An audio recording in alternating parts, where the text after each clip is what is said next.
What is core stability and core strength? Hi, I'm Hayley from Parallel Coaching, and in this video we're going to talk about core training. So we're going to understand what core stability is and how that is different from core strength. We're also going to talk about some of the associated terminology and give you some example exercises as well.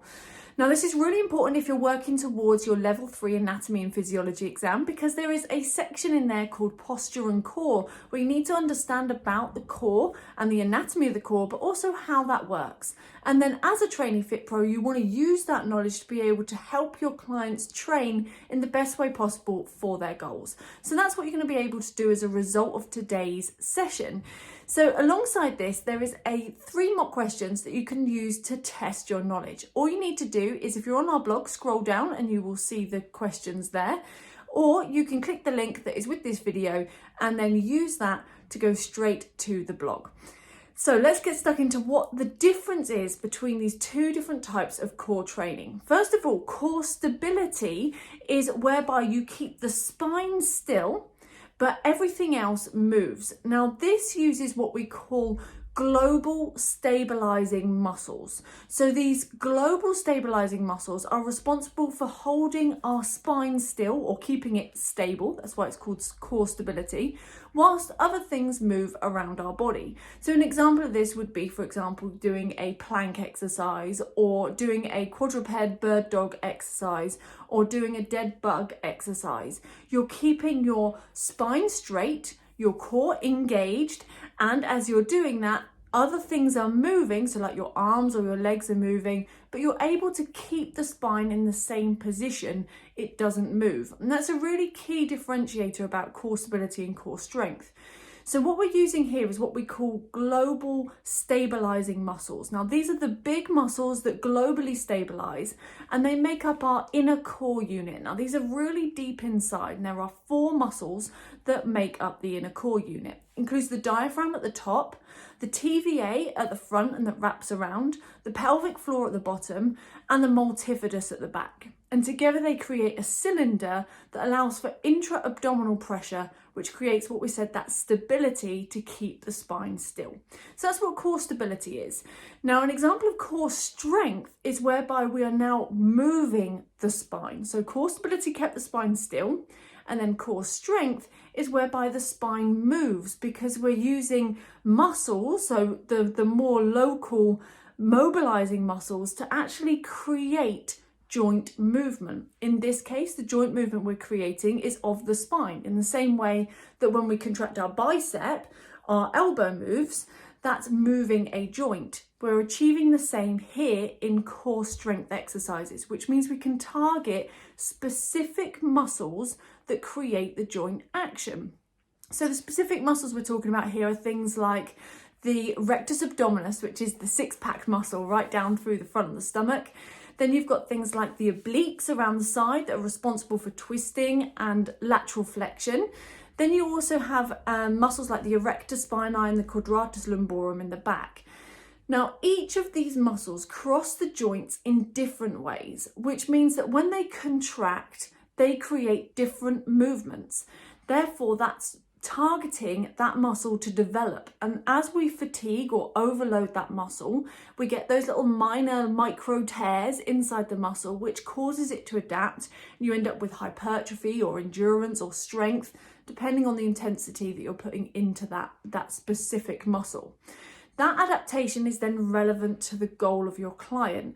So what you're looking at in core strength is targeting a very specific muscle with a specific exercise in a specific angle so that you can move that muscle and create movement at the spine. So for example, a full sit-up uses the rectus abdominis fully and you're getting flexion of the spine.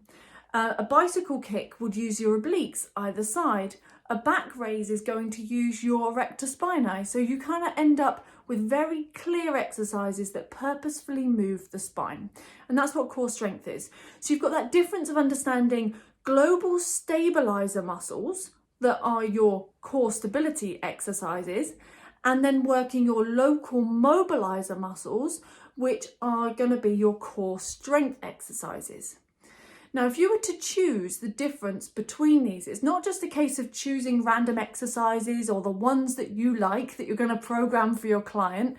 Instead, it's about choosing them relevant to the outcome you want your client to have. So for example, you might turn around and say, well, they've got a specific sport that they're doing. Maybe they do a lot of running, so it's contralateral work. I want to work the obliques, or they've got to keep their spine really still. So I want to make sure that they've got core stability. So it might be outcome focused to a specific sport. It could be goal related that determine whether you focus more on stability or strength. And then finally, it'll also relate to where your client is in their training cycle. If they're brand new to training, you're going to probably want to start with core stability and get the basics of being able to keep the spine still during exercise. That means when they're doing things, say like a press up or a bent over row, they're actually able to keep their spine where it's supposed to be in a neutral and still position whilst their body is moving. And that's using their core stability. Even when they're walking, when they're running, you're wanting that spine to stay still. So if they're in an early phase of their training and starting to train, you'd probably start with core stability and then progress on towards core strength later if relevant to the goals. So that's why you would choose a difference between core stability and core strength for your client. And you might build that up over time or have a phase of training for one followed by a phase of training for the other. And it's a really nice way of kind of building up what it is you're doing with your client. And it just shows that core training is not just about a series of exercises that you do laying on the floor that kind of ache a little bit around your stomach. They have very specific adaptations just as much as any cardio or resistance training that you might be doing with your clients. And that's why it's really important to understand the anatomy and physiology as to why we're adapting and why we're working that part of the programming with our clients.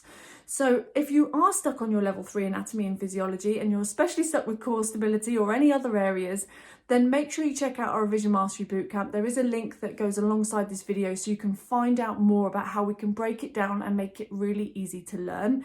Outside of that, there are those 3 mock questions that I mentioned about earlier, so make sure you scroll down if you're on our blog and you can access those straight away or click the link. And also I would love to hear from you. So let's have a look at what you consider to be a core stability and a core strength exercise and drop an example of that in the comments box below. Thank you so much for joining me today, and I'll see you on the next video. Take care.